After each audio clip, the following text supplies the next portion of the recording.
Les radiodermites, c'est l'effet secondaire cutané de la radiothérapie. Elles apparaissent en moyenne au bout de 3 semaines de traitement.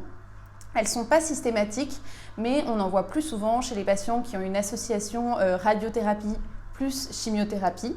Et elles apparaissent également plus facilement dans les zones où il y a des plis parce qu'il y a une humidité excessive, comme par exemple les plis inguinaux au niveau du sillon sous-mammaire.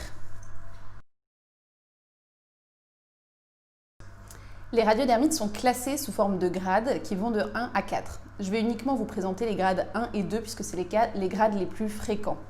Le grade 1 est assez inévitable. Il correspond à une rougeur légère associée à une desquamation sèche de la peau. Parfois, il peut être accompagné de symptômes comme une sensation de brûlure, des démangeaisons, une irritation ou une douleur. Le grade 2 correspond à une rougeur un petit peu plus importante, associée parfois à de l'œdème, et il peut y avoir des lésions exsudatives dans les plis.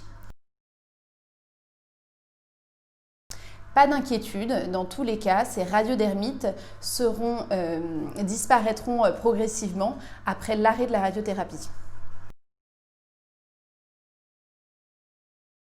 Pour essayer de prévenir ou de retarder l'apparition de la radiodermite, il existe un certain nombre de gestes simples à effectuer. Dans un premier temps, ça va être important de se laver avec un savon doux, non parfumé, en veillant à bien sécher la peau, surtout en regard de la zone irradiée. Dans un deuxième temps, on fera attention à quel type de vêtements on va porter. On privilégiera les vêtements en coton, non serrés. Par exemple, si vous avez une radiothérapie au niveau du sein, il faudra essayer de faire attention à porter des soutiens-gorge sans armature. Ensuite, il faudra bien protéger la peau du soleil et ça doit durer pendant au moins 1 an après la radiothérapie. Par exemple, si vous avez de la radiothérapie au niveau du cou, même s'il y a des nuages dehors, c'est important de protéger la peau parce qu'on sait qu'elle est exposée même avec des nuages. Si vous utilisez des déodorants et que vous êtes irradié au niveau du creux axillaire, il faudra privilégier des déodorants sans alcool, sans parfum également. Et enfin, pour finir, au moment de la radiothérapie, il faut faire attention à n'appliquer ni crème ni lotion avant la séance parce que sinon ça peut faire un effet bolus, donc ça peut augmenter la toxicité cutanée de la radiothérapie. Donc ça, c'est un point où il faut faire attention.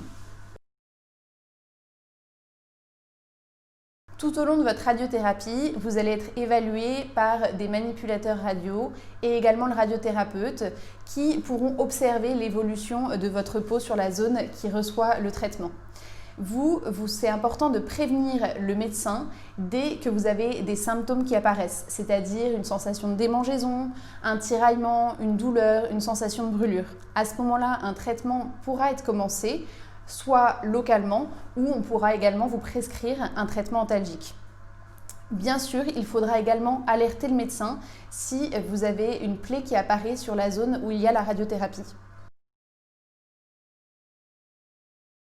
À la fin du traitement de radiothérapie, vous pourrez hydrater votre peau 2 fois par jour, continuer à bien protéger votre peau du soleil et n'hésitez pas à prévenir le radiothérapeute si n'importe quel symptôme apparaît.